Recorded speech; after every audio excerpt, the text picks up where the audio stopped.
Hello everybody, it's actually been a brilliant night. Sorry about my handmade candle, it's all I've got right now, so I'm going to improvise. Anyway, welcome in. I'm actually really sad, but then I was watching this thing that actually made me really happy. It did make me happy to watch. Actually made me really like, cringe. But it actually healed another part of me, which is in sadness you do find things that heal you in really unexpected ways. And even when you're completely alone, you'll find these signs. Anyway, the sign I found was this channel called Knockout Audit. And with knock with a K, right? And it was really good to watch. Yeah, get right stuck in there. And for me, like, I never got to go out when I was 18. I never got to go out when I was 21. I actually missed all of that whole clubbing scene of growing up. And it's something that I really was so angry at my ex-partner, so angry at my whole family, just why couldn't you help so I could actually be like everyone else my same age? And I got really angry. But I am a firecracker, so I do like to go out and experiment, and I will get stuck right in there. No matter what it is, I just go for it. And I could see in a way why some people try to maybe shelter me in certain ways of not wanting to go out and do those things, you know? And watching other people do them, it doesn't actually make me jealous. I watch this and I think it's brilliant because guys, I don't really go out and I have really bad social anxiety, and that's just normal. I've just watched Quiet Places. So seeing this out scene and seeing people get dressed up to go and have fights and get drunk, I didn't really miss out on anything. I actually think I'm quite lucky that I missed out on that. Thank God I actually had a seed that I could stay in every night and actually look after my seed.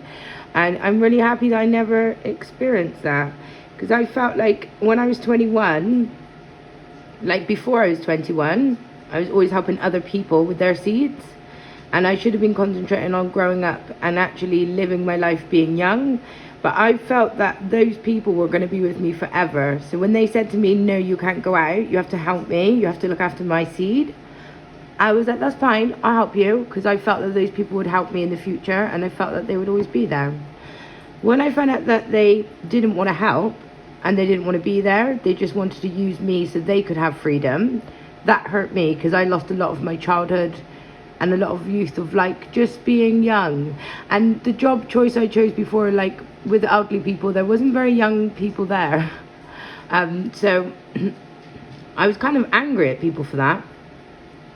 And just so we all are aware, I danced 10 years ago. So when I'm telling these stories about 10 years ago, I don't think you can get me in trouble for that.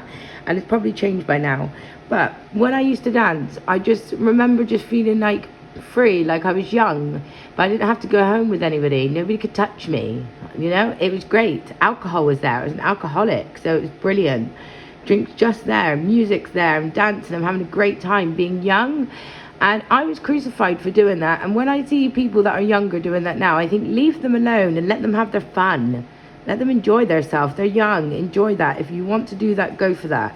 But also you have to look at the people that are doing that. Is yeah, okay, very few of you have got perfect lives. But most of you haven't got a male role model that you feel would shame you. You don't really care about that role model as a male in your family. Otherwise you wouldn't do those things to shame yourself. But yeah, so I'm not putting anyone down, because I've had my own time when I was younger, and I'm able to talk about it freely because it's quite funny, but it's very shameful, but it's quite funny, some of the stuff. But when I watched that, it really helped heal me a little bit from sadness, just to know that maybe my life has been absolutely crazy, and maybe I really was in the deep end of all the nutty, I don't know, gangsterish people. But at the same time, you could have found that just going out drinking on a weekend out, literally just spending all your money from work, getting dressed, doing your fake nails, fake hair, I don't know, fake now, fake everything, you know? And then just to see people fight, crikey, that was a lot. That was a lot to take in. And especially because, like, when I've been charged, I've been sleeping in bed at 3 a.m. I've been walking the dog after I got punched in the face and hit my head and nearly ran over the car. But they missed that part out. And then the third time, just walking around my house, like trying to protect my seed. It's really crazy when I actually see people and I think, God, that's what you do to get that. And then I looked at my situations and I thought, oh my God, you were literally just in your house and you're just walking your dog. Literally like boring, like Mary Jane. Maybe have a Mary Jane, but I mean, that's as crazy as it got. But yeah, I don't think anyone misses out on stuff. I think actually solitude brings you a lot of calmness. And that's just what I'm looking for, just a lot of like calmness. But yeah, had a call from my friend and I actually had a text from my friend, which was really nice. And yeah, I think I will venture out, safe places. But I have something really fun I want to do tomorrow, and I've also got them a present, so I'm really excited about that. And I've got to think of all the good things that are ahead. But I think people think because I'm quiet and because I stay in, I'm not acknowledged to the outside world. But this technology is brilliant, honestly. Like, I even, like, with my social anxiety, I'm not even joking, guys, that not type for audience. I just think I can come here on a Friday, have a nice self-care day, do my feet, do my face, you know? Like, have a bubble bath, stay inside, get my cup of coffee. Sorry about the dogs making noise. And I can watch this nightlife out and then be in bed like by 9. Guys, calm down. So, yeah. Not every feeling is a feeling forever. Sometimes feelings change. And then you have a chance to stay and sit in that horrible sadness. Or you have a change to like see things from a different side. And then maybe sometimes it helps when you go and look at stuff that's more sad, that makes you think, gosh, actually my life isn't that sad. And then sometimes it's better when you look at something really positive and you think, whoa, that's what I wish to be like. So there's good in bad and there's bad, good in good. Yeah, I think that makes sense. Yeah, okay.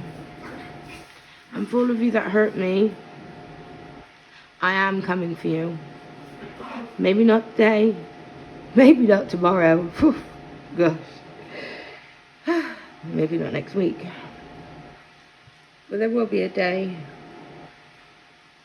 There's going to be a day for everyone. Yeah. Today. Yeah, today.